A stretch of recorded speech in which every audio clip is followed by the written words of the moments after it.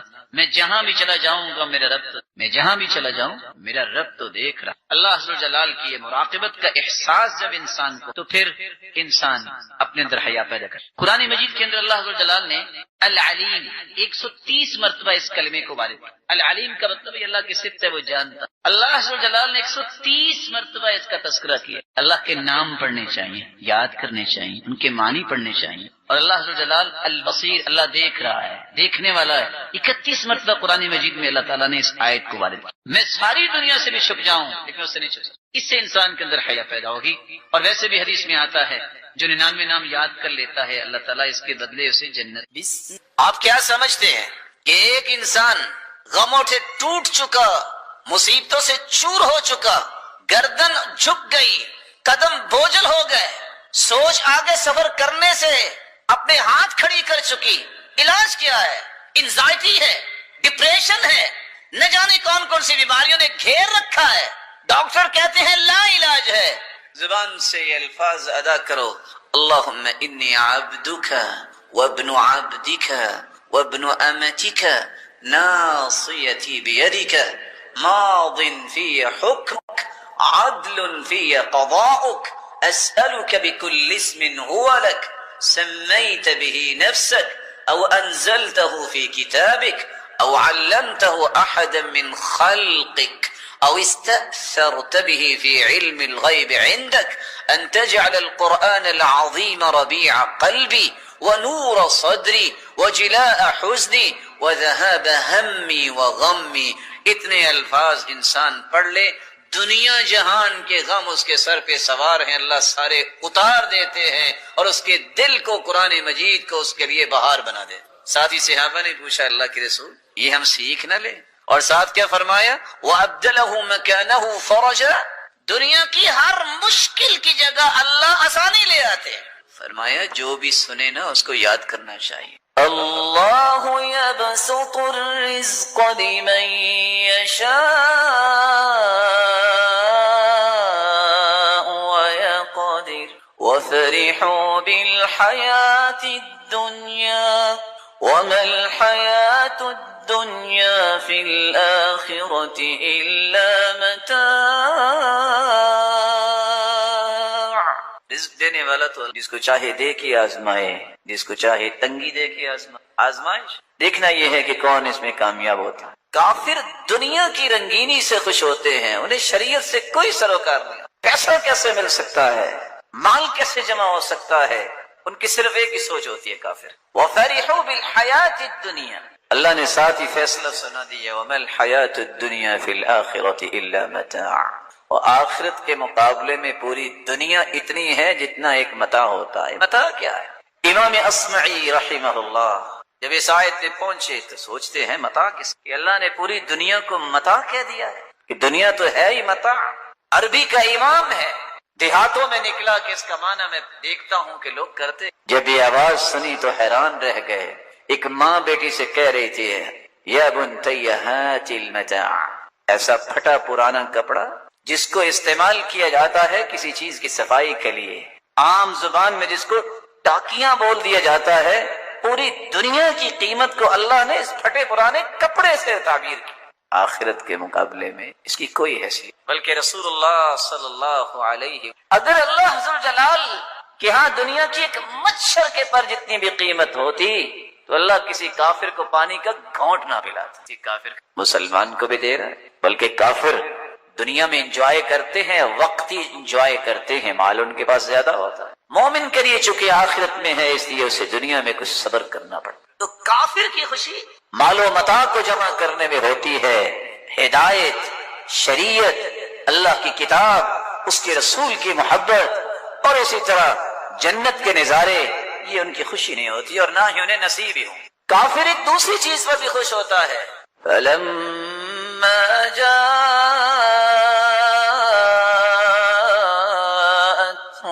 رُسُلُهُم بِالْبَيِّنَاتِ فرحوا بما عندهم من العلم وحاق بهم ما كانوا به يستهزئون۔ جب ان کے پاس اللہ کے پیغمبر اللہ کی طرف سے بینات اور واضح دلائل لے کے آئے، انہوں نے اس شریعت کو، اس وحی کو ٹکرا دیا۔ کافروں نے کہا کہ جو ہمارے باپ دادا کہتے تھے نا، ہم تو اس پہ راضی، ہمیں تو خوشی ہے کہ ہم اپنے باپ دادا کے دین پر ہیں۔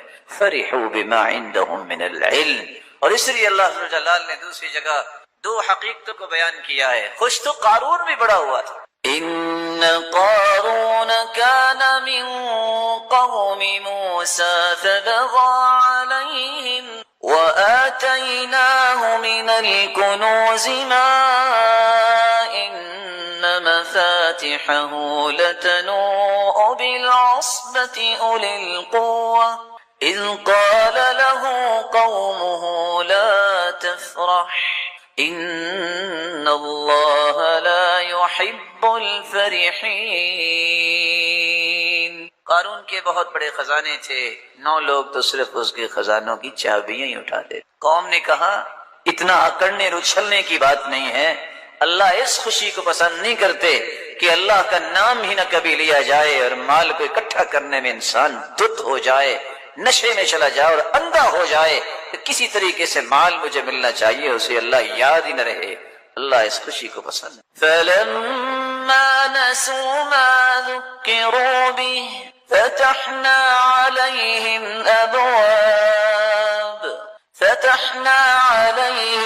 أَبْوَابَ كُلِّ شَيْءٍ حَتَّى إِذَا فرحوا، جب نصیحت کی گئی تو انہوں نے اس نصیحت کو بلا دیا تو اللہ نے سزا کیسی دی؟ دروازے کھول دیے ان کے۔ جب انہیں نعمتیں ملی، نعمتوں پہ اچھلنے لگے کہ لو اللہ کی پسند ہے تو ہمیں نعمتیں ملی نا۔ حتی اذا فرحوا بما اوتوا اخذناهم بغتة فإذا هم مبلسون فقطع دابر القوم الذين ظلموا والحمد لله رب العالمين۔ ایک شخص آ کے کہتا ہے یا رسول اللہ صلی اللہ علیہ، میں ایک مسئلہ لے کر آیا ہوں آپ کے پاس، اس مسئلے نے قد ارہقتنی واسقمتنی، اس نے مجھے توڑ کے رکھ دیا ہے، میں بیمار ہو گیا ہوں اس مسئلے، مجھے اس کا حل ہے۔ غم دیکھیں، رسول اکرم صلی اللہ علیہ وسلم نے پوچھی کون سی بات جس نے تمہیں توڑ کے رکھ دیا ہے، تھکا دیا ہے، بیمار کر دیا ہے؟ احزنتنی، اس شخص نے کہا کہ مجھے غم زدہ کر دی۔ کس چیز نے غم زدہ کیا ہے؟ اللہ کے رسول اس چیز نے غمزدہ کیا ہے کہ میں جہنم سے کیسے بچ سکتا ہوں اور جنت میں کیسے یہ ہے غم، یہ ہے اصل فکر کی بات، یہ ہے اصل سوچنے کی بات، جس کو قرآن مجید نے کچھ یوں بیان کیا ہے فَمَن زُحْزِحَ عَنِ النَّارِ وَأُدْخِلَ الْجَنَّةَ فَقَدْ فَازَ وَمَا الْحَيَاةُ الدُّنْيَا